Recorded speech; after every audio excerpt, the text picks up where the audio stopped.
Yun, so ito na guys yung ating dumating na package from Handheld DIY. This is mode case for ROG Ally. So tara, unbox natin. Okay, open natin guys.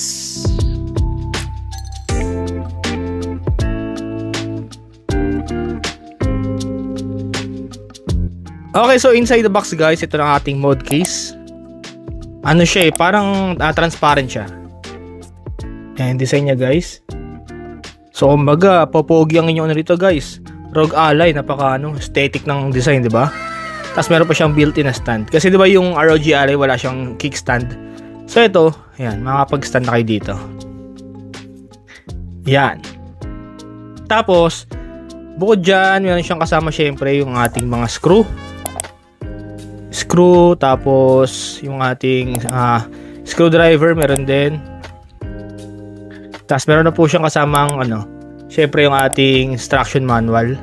Tapos meron siyang guys, parang cooling pad, cooling gel. Parang sa to guys, parang sa mga PC, yung mga thermal paste, so para makapagpa-cool down siya sa ating mga ROG Ally.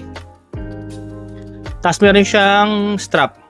Ito para siyang strap ng relo, pero siya, pwede mo siyang ikabit dito guys, para ayun, meron siyang rito, parang strap. Yung isa nilang pinadala is ito, yung pinaka nameplate. Ayan, pwede siyang guys, customize.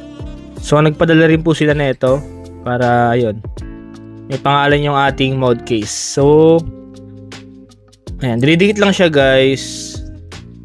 Ayan, nakalagay. Ayan guys, nakalagay Nurbits. Yan. So pwede rin kayo magpa-customize sa kanya niyan guys. So ako wala pa akong idea paano magkabit nito kasi first time ko lang magmo-mode case guys. Iyon, so tara guys, kabit na natin. Iyon, so una guys, kailangan po nating alisin yung mga screw sa likod ng ating ROG Ally. Tapos open natin gamit tayo ng pry tool para mas madali siyang mabuksan. Tapos yung mga screw sa ating shoulder button, alisin din po natin.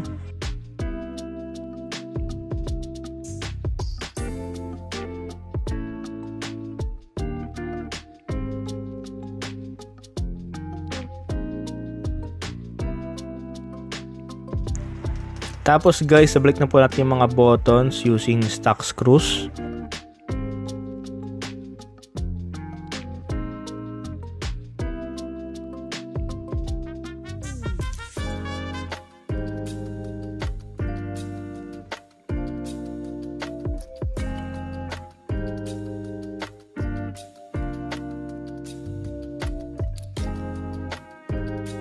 Okay, tapos kabit mo natin guys yung pinaka thermal pad, yan sa gitna. Tapos balik na po natin yung ating mga screws para makabit yung ating mode case.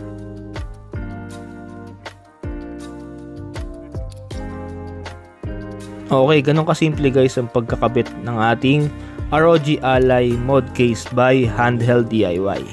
Yun, so dyan natapos guys ang ating quick unboxing tsaka yung ating quick tutorial para sa ating ROG Ally mode case. So ang tanong, sulit ba ang mode case na to? So para sa akin sulit kasi meron ako dito na gusto na tatlong bagay. Unang-una is napababa niya yung heating issue sa ating ROG Ally. So alam natin guys sa mga gantong mga mga handheld gaming PC is talagang number one concern is yung talagang pag-init niya, So using this mode case, dahil nga ron sa ating thermal pads is na gawa niyang mapababa yung heating issue sa ating ROG Ally. Tapos yung likod ng ating mode case guys is customized din siya, So mas makakahinga yung ating ROG Ally with this mode case. So ayun yung una na gustuhan ko rito sa mode case na to, Pangalawa is yung kanyang kickstand, kasi 'di ba yung ating mga ROG Ally is wala siyang built-in na kickstand. So malaking bagay 'yun, So hindi na natin kailangan magdala ng mga ibang stand or isandal yung ating mga ROG Ally. Yung ROG Ally natin, meron siyang kasamang, 'di ba, parang karton lang na na parang stand, which is 'di ba ang bis masira So with this mode case, ayun, number 2 'yon, yung kanyang built-in na kickstand. Pangatlo, syempre yung aesthetic, ang forma ng ating ROG Ally kasi 'di ba transparent, So pag nakatalikod, kumbaga ang forma ng ating ROG Ally with this mode case. Actually, may ibang kulay din to guys. So lagay ko na lang po yung link para maka-order po kayo online. Yun at syempre, maraming salamat sa panood mga sir. Kung hindi ko pa nakasubscribe, please like, share, and subscribe para mas marami pa tayong videos na abangan.